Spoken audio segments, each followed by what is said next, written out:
Bonjour, aujourd'hui je voudrais compléter la vidéo que j'ai faite sur la peur et l'amour parce que voilà, j'aimerais aller un peu plus en profondeur dans ce que cette manière de regarder les choses me permet de comprendre des relations et notamment de l'amour et du sentiment aussi amoureux. Donc, si on reprend ce que je vous disais dans la dernière vidéo, donc cet amour qui est là en fond pour toute chose et qui est comme une lumière, un projecteur qui passe au travers d'un filtre, au travers d'une diapositive, au travers d'un calque, comme on a envie de le dire, et qui ensuite se projette sur un écran pour nous permettre de voir en fait ce qu'il y a au niveau de cette diapositive.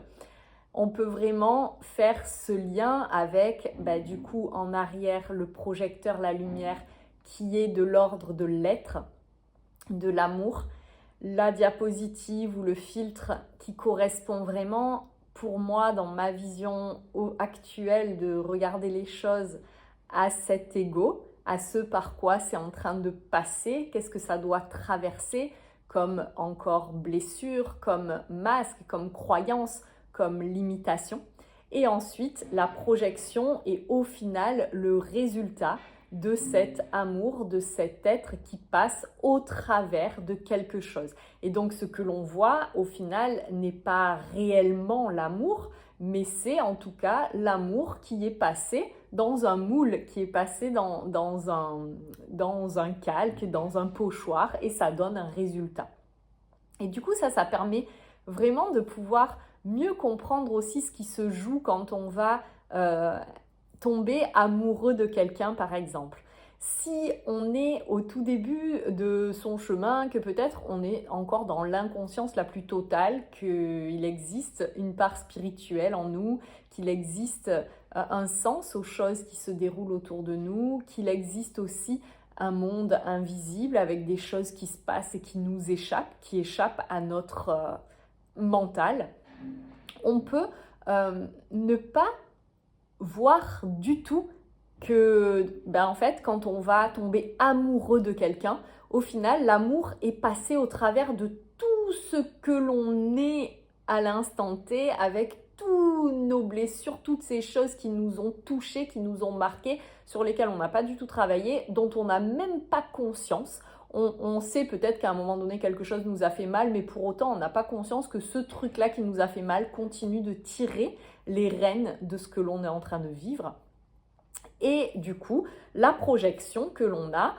c'est en fait l'amour qui est passé au travers de ça. Et on va trouver chez une personne exactement l'image de ce que l'on ressent par rapport à ce passage à travers ce calque. Donc en fait, ce que l'on va aimer et ce de quoi on va tomber amoureux est finalement une personne qui va être exactement ce que l'on a comme part de nous et que l'on aime en nous, ou ce que l'on a en nous et qui nous a fait souffrir, on voit en l'autre aussi qu'elle aussi elle a vécu les mêmes choses, qu'elle aussi elle a certaines blessures comme nous, et donc du coup en fait on aime cette chose-là parce que ça c'est ce qui est en nous, dans notre ego, dans notre mental aussi. Et donc finalement, ce sentiment amoureux, c'est très très fort parce que c'est comme si on était face à soi-même et quelque chose qui nous fait résonner. Mais au final, il y a un moment où cette projection qu'on aura faite ne nous conviendra plus du tout parce que soit ça va au bout d'un moment nous agacer et nous faire détester ce que l'on voit en face parce que ça vient trop remuer les choses en nous et qu'on n'arrive pas à les voir et on n'arrive pas à les faire évoluer. Ou peut-être qu'à un moment donné, cette personne que j'ai aimée parce qu'elle reflétait mes blessures, si à un moment donné j'ai évolué, en fait cette personne-là maintenant c'est bon, j'ai plus envie. Et ça finit du coup par tout ce que j'aimais au début, finit par être détesté par la suite et je le rejette, je n'en ai plus envie. Voilà. Et donc, au fur et à mesure, plus la personne va pouvoir se reconnecter à son être, plus elle va pouvoir se connaître, plus elle va pouvoir s'aimer avec tout le travail notamment qu'elle va pouvoir réaliser, et plus en fait ce qu'elle va projeter va être proche de l'origine. Il va y avoir certes encore des couches d'ego, encore des couches de blessures, encore des couches à traverser, mais comme je vous disais, le calque va être plus fin, ou peut-être il va y avoir des endroits qui sont encore un peu surchargés sur ce filtre, mais à côté un espace qui laisse passer complètement la lumière et complètement la source du coup. Et en fait, la personne que l'on va attirer dans sa vie va être de plus en plus proche de ce que l'on a à l'intérieur de nous et de ce que l'on est profondément. Mais avec toujours de l'ego. Et c'est là tout le challenge quand il y a cette évolution, c'est de pouvoir peu à peu faire cette part des choses avec cette nouvelle personne qu'on aura attirée notamment dans sa vie amoureuse. C'est de faire la part des choses entre cette part qui est en véritable résonance avec ce que l'on est et qui du coup est très très proche de l'amour originel, mais d'un autre côté, d'autres parts qui encore sont en résonance avec ce qu'il reste comme trace sur notre filtre et sur notre calque. Et puis voilà, je trouve que peu à peu, en tout cas dans ma compréhension des choses, plus on va s'avancer, plus on va se connaître, plus on va venir épurer, plus on va venir nettoyer ce filtre, et plus la personne que l'on va attirer et que l'on va avoir toujours en miroir,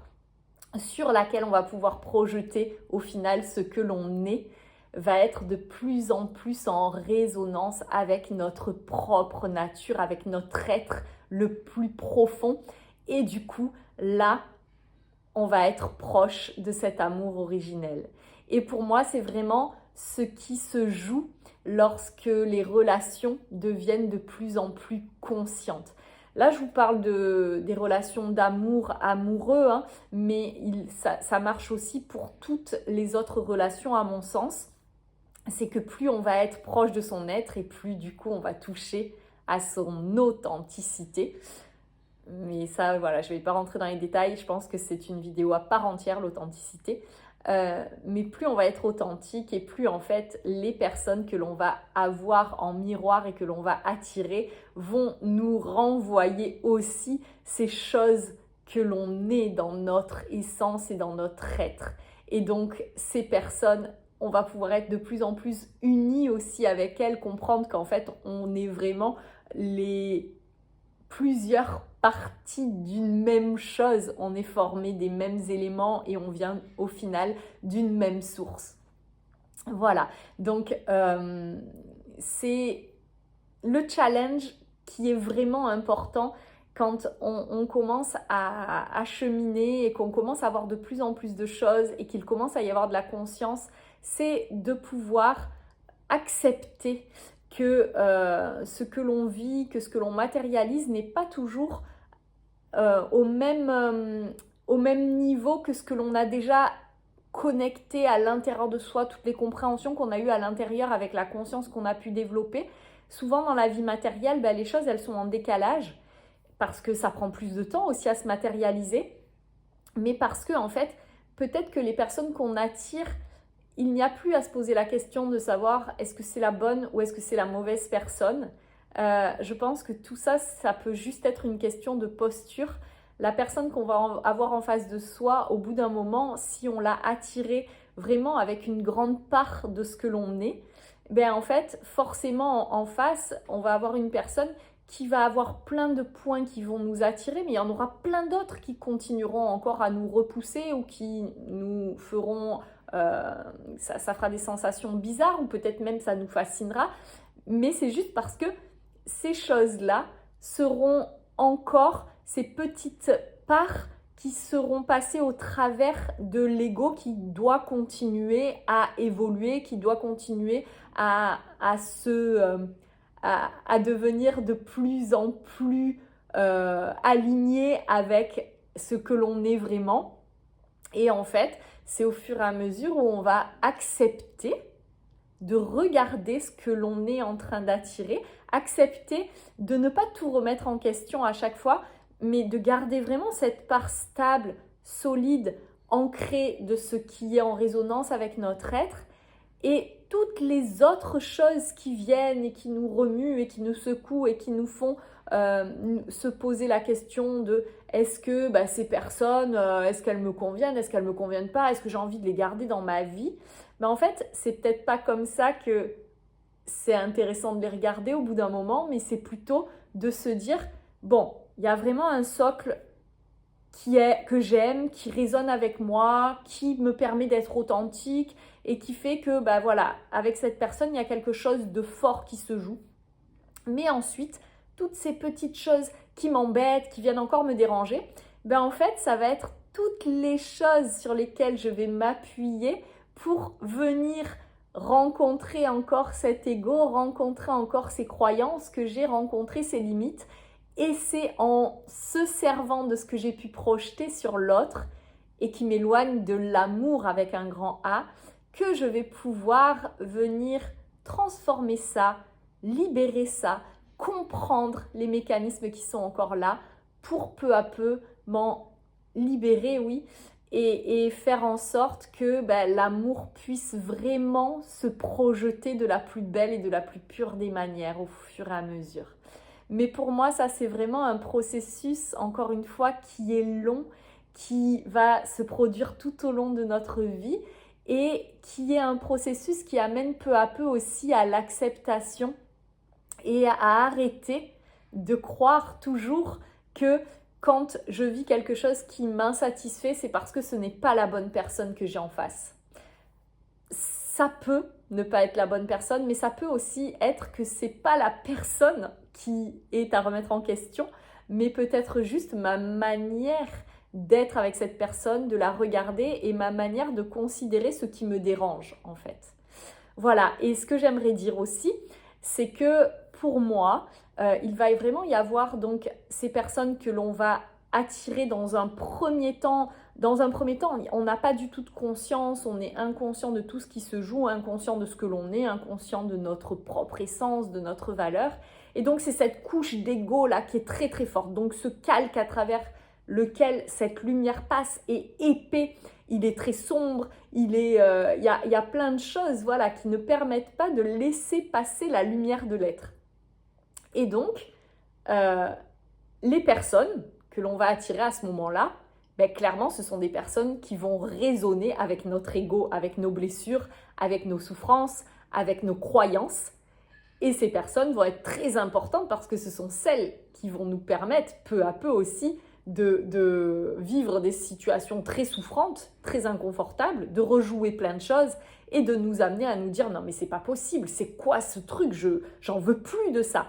Et c'est à force d'en avoir rencontré des personnes qui sont en résonance avec notre ego que peu à peu il y a des brèches qui se créent, qui vont laisser paraître autre chose, qui vont laisser paraître cet être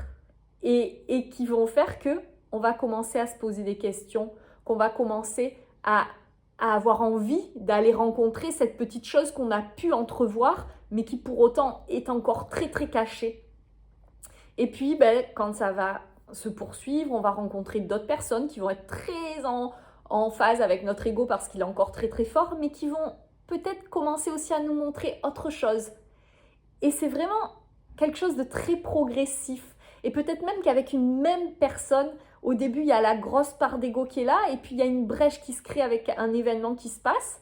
Et puis si les deux personnes sont prêtes à évoluer, sont prêtes à accueillir ce qui émerge, peut-être que peu à peu, chez les deux, cet ego va pouvoir se diminuer et que l'être va pouvoir prendre plus de place. Et donc, par rapport à ça, moi je trouve vraiment très très riche de se rendre compte que c'est grâce à ce que l'on attire que l'on peut aussi se demander si certaines personnes sont des personnes que l'on a envie d'avoir dans sa vie ou pas. Parce que pour moi, de toute façon, on est vraiment tous connectés à la base par ce que l'on est. On vient tous d'une même source, avec les mêmes molécules, avec les mêmes atomes, avec les mêmes choses qui nous constituent. Mais il va y avoir certaines personnes qui, cet être, cette intelligence de la vie est caché vraiment derrière tellement de blessures, tellement d'ego, qu'en fait, ces choses-là, on n'y a pas accès. C'est pas du tout visible, pas du tout accessible. Et pour moi, cet ego, bien évidemment qu'il va évoluer au fur et à mesure de la vie. Et donc, certaines personnes vont pouvoir, au fur et à mesure des expériences de vie, avoir des fissures qui vont se créer dans ça et laisser émerger l'être, laisser émerger la lumière.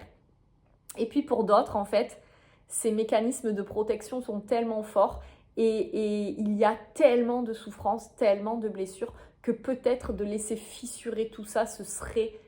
terrible en fait. Ce serait de perdre le contrôle alors qu'il y a eu tellement de souffrances qui font que la personne, si elle perd le contrôle, elle peut ne pas avoir suffisamment de ressources pour survivre à ça. Et donc, c'est là qu'en fait, pour moi, vient se placer toutes ces questions de relations toxiques ou autres. Pour moi, c'est pas la personne en elle-même qui est toxique, c'est qu'en fait, est-ce que cette personne, elle est cachée derrière un ego qui ne peut pas bouger. Quoi qu'on vive, quoi qu'on fasse, quoi qu'on traverse ensemble, à chaque fois, il y a ce côté où on va se dire, c'est bon, là, il y a quelque chose qui se passe. Et en fait, non, jamais. Dans ces cas-là, en fait, c'est juste que la personne, c'est aussi son choix, peut-être inconscient, mais son choix de ne pas bouger, c'est pas possible autrement. Soit la personne, au fur et à mesure des expériences qu'elle vit, il y a des choses qui bougent, il y a des choses qui s'ébranlent, et là, petit à petit, la lumière de l'être peut passer. Et dans ce cas-là, quand on attire ce genre de personne dans sa vie, ça va aussi nous faire grandir. Voilà. Donc, pour résumer là-dessus, c'est que, en fait, certaines personnes que l'on va attirer vont nous montrer vraiment notre ego, et au bout d'un moment, ça, c'est juste pour nous montrer ça, et ces personnes-là, on va pas pouvoir avoir une place pour elles dans notre vie parce que ces personnes ne peuvent pas bouger, elles de leur côté, ne peuvent pas évoluer avec nous, et du coup, le miroir qu'elles vont continuer de nous envoyer va être le miroir d'une version de nous qui était notre version précédente et qui aujourd'hui ne résonne plus avec ce que l'on a fait évoluer de nos croyances et de notre ego. Et dans ce cas-là, si la personne, elle, ne peut pas bouger et ne peut pas évoluer, c'est des relations qui vont juste être des relations qui nous auront donné des renseignements et qui, au bout d'un moment, on doit les laisser aller parce que sinon, en effet, ça devient vraiment toxique et ça nous laisse dans l'état de ce que l'on était dans le passé. Et puis, il va y en avoir d'autres où vraiment, il va y avoir des choses qui vont pouvoir se passer. Il va y avoir de la lumière qui va pouvoir traverser tout cet ego qui était peut-être fort au départ. Et dans ces cas-là, peut-être qu'il va y avoir un bout de chemin qui va être possible ensemble pour continuer de s'apprendre l'un l'autre. Mais peut-être dans ce cas-là que la lumière, elle est là, elle est faible, mais qu'il y a encore tellement de souffrance que peut-être la conscience ne peut pas prendre le dessus et que ces relations, à un moment donné aussi, ce sera important de les laisser aller parce que, en fait, il y a trop à venir faire bouger. Et puis, au bout d'un moment, quand notre être va être de plus en plus fort, on est de plus en plus connecté à lui et qu'on peut de plus en plus le rayonner, la relation que l'on va attirer va pouvoir refléter cet être, mais avec aussi tout cet ego qui va être encore là, mais que la force de l'être va pouvoir permettre avec conscience de faire évoluer ces parts-là, et en miroir, peut-être qu'on va avoir à ce moment-là une personne qui va être aussi en mesure d'évoluer. Et dans ces cas-là, pour moi, c'est un amour qui est vraiment beau, un amour conscient, un amour où en fait c'est choisi. C'est-à-dire que certes, il y a eu au départ une connexion qui s'est produite par rapport aux résonances, mais ensuite au bout d'un moment, c'est vraiment la conscience de ce que l'on est, la conscience de nos blessures, la conscience de cet ego qui est là entre ce que je projette et entre ce que je vois, qui va faire que je vais choisir cette personne, je vais choisir cette relation parce que cette personne me permet de continuer de grandir, me permet de continuer de me voir et me permet de continuer d'évoluer. Voilà ce que j'avais envie de partager avec vous. Et encore une fois, je sens que ce sujet, je l'ai uniquement balayé, mais que du coup, en voyant les choses comme ça me permet de faire le lien avec tellement de sujets que l'on rencontre très fréquemment, notamment de cette perversité, des relations toxiques, mais aussi de ces relations d'âme, de cet amour amoureux qui ne dure que 2 ans, 3 ans, bref, c'est vraiment toutes ces choses-là que l'on peut regarder et que l'on peut considérer avec cette manière de regarder les choses et qui du coup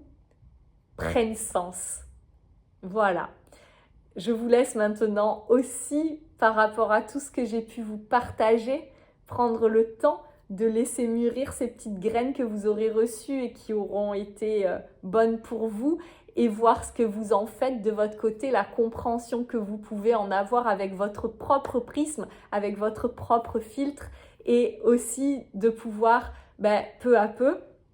regarder les relations que vous avez créées et qu'est-ce que chacune des personnes que vous avez dans votre vie vous renvoie. Est-ce qu'elle vous renvoie ces parts de vous, ces parts de votre être, ou vraiment il y a quelque chose de fort, il y a quelque chose de puissant qui est là et qui restera toujours là? Ou est-ce que ces relations-là vous envoient encore toutes ces parts de vous que vous n'aimez pas ou que vous aimez énormément, au contraire, que vous vous êtes construit dans ce que vous vous êtes raconté aussi sur vous. Et dans ce cas-là, comment il est possible de faire évoluer ces choses-là? Est-ce que ça peut bouger et garder ce fond qui est stable et qui est ancré, ou est-ce que en fait c'était juste à un moment donné que cette personne-là vous a servi de panneau, vous a servi d'indicateur pour revenir toujours à vous, pour évoluer et pour grandir.